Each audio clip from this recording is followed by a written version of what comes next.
Hello and welcome. Today we are here delivering a legal lecture. आज का जो हमारा लीगल लेक्चर का टॉपिक है वो है फैमिली सेटलमेंट। देखिए फैमिली सेटलमेंट क्या होता है। फैमिली सेटलमेंट को डिफाइन किया गया है सक्सेशन एक्ट में 1935 में डिफाइन किया गया, यानी वो सेटलमेंट होता है, वो फैमिली सेटलमेंट मीन्स जो कि इंस्ट्रूमेंट अदर देन विल और कोडिसाइल्स डिफाइंड इन सक्सेशन एक्ट, उसमें को हम जो एक ऐसा डॉक्यूमेंट बनाया जाता है, यानी family settlement it is not the transfer of the property but it is made for the avoid for the dispute in the family. देखिए फैमिली सेटलमेंट से मुराद ये नहीं कि प्रॉपर्टी की ट्रांसफर हो जाए। फैमिली सेटलमेंट से मुराद ये है कि एमिकेबली तौर पर फैमिलीज के जो लीगल इयर्स उनके दरमियान किसी भी प्रॉपर्टी को हल करने के लिए किसी नतीजे पर पहुंचा जाए तो उसको कहते हैं ये फैमिली सेटलमेंट है। There is no provision of law regarding family settlement in reducing to making the registered. उसमें कोई ऐसा प्रोविजंस नहीं है। उसके लिए हम आपको रूलिंग दे रहे हैं AIR all India reporter AIR 2016 और झारखंड पेज 22 है, और इसके अलावा दूसरी हम दे रहे हैं वो है 2016 CUR CC 113 eight page 117C।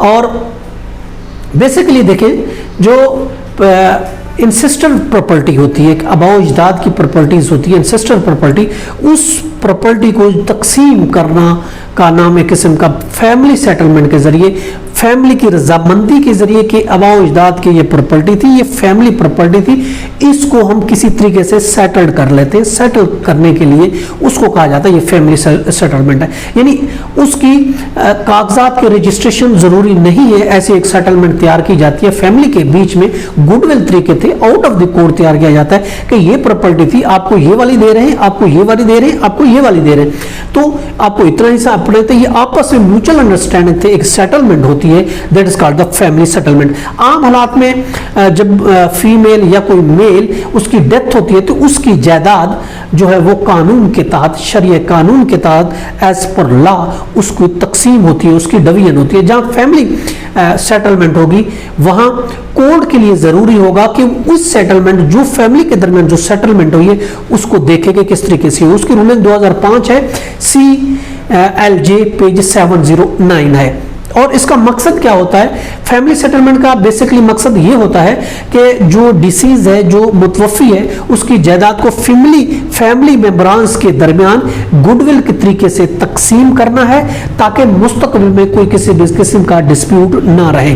उसको हम कहते हैं कि यानी bona fide transaction of the family settlement would be binding on the parties, और वो बाइंडिंग होगी पार्टी के बीच जो आपस में फैमिली सेटलमेंट करते हैं किसी डिसीज की प्रॉपर्टी की जो कि उसकी लीगल रिसीज है। और फैमिली सेटलमेंट के लिए ये जरूरी नहीं है कि उसकी हम रजिस्ट्रेशन कराएं, जरूरी नहीं कि वो रजिस्टर्ड हो, बगैर रजिस्टर्ड होनी चाहिए। ये इस पर रूलिंग भी हम आपको देखें NLR 2004 और SCJ पेज 843, ये भी रूलिंग इसी से रिलेटेड है कि जो फैमिली सेटलमेंट होती है उसकी रजिस्ट्रेशन होना जरूरी नहीं है।